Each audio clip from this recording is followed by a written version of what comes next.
Hey, I'm Ed. I'm Ashley, and welcome to the 7th episode of the Ed and Ashley 5-Minute Show.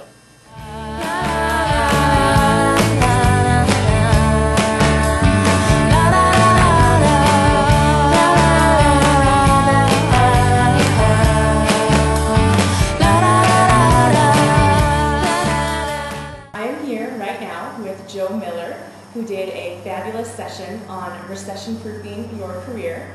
And so she's now going to talk about one of the steps, and that is creating a personal brand.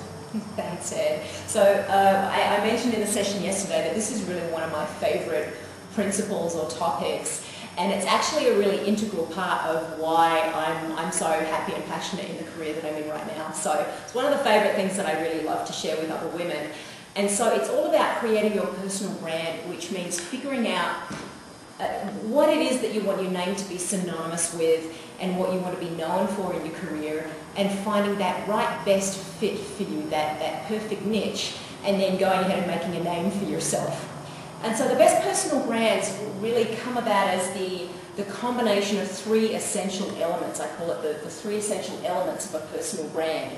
And so it's a combination of three different things. And the first is knowing what your passions are.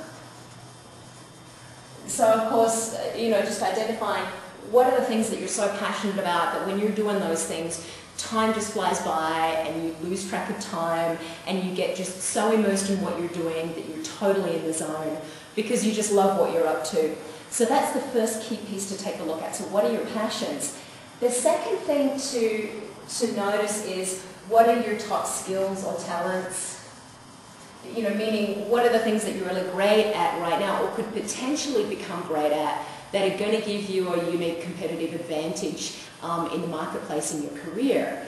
And so with most of the women that I speak to, they're familiar with this idea of figuring out what am I passionate about and what are my skills and talents, but sometimes forget the third element that is really the piece that allows you to have a really satisfying and successful and stable career, which is, what is it that your industry or your company or your profession as a whole needs and wants and needs so badly that they're really going to pay you handsomely for. So I'm just going to put a dollar sign there, meaning there's got to be an element here of finding a robust marketplace for that thing that you really want to do.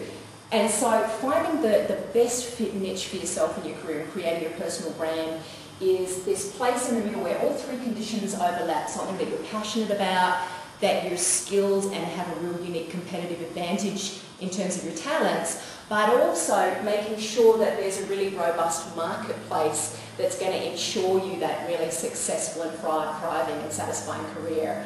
And I was speaking to a senior level woman recently, a woman who heads up a multi-million-dollar division of a software company, and she said early on in her career, a mentor gave her this advice, and it was to be famous for something. So figure out what's your claim to fame. And so for her, she was able to recognize a couple of core strengths and focus her entire career around just doing those things really well and making a name for herself. And it actually took her from being a new graduate in a consulting firm all the way to being a partner, and now being invited across into the technology industry where she now leads a large business unit. So for her, it was all about figuring out what's your claim to fame. And so the best personal brands are a combination of all those three elements, and ideally you should be able to express it in a really short, succinct sentence, so just a compelling statement that sums up your brand. For myself in my career, things really started to take off when I identified that my brand as being the women's leadership coach. So I quit my corporate career and become a corporate escapee and started a coaching business, but pretty soon realised that the people who were really the most outstanding coaches in the executive coaching world had a specific brand or niche that they were focused on. And so I actually hired a coach myself to go through this whole branding exercise. And she got me to come up with a list of 50 different things I could specialise in, and I narrowed the list down to 20 and 10 and then 5. And finally she just said to me, Jo, when you talk about women in leadership, you're just 10 times more excited and passionate than anything else. And so, for me, it was, my passion for women in leadership To be honest, I didn't have the right package of skills and talents when I first started out, but it was something I was willing to build in my career.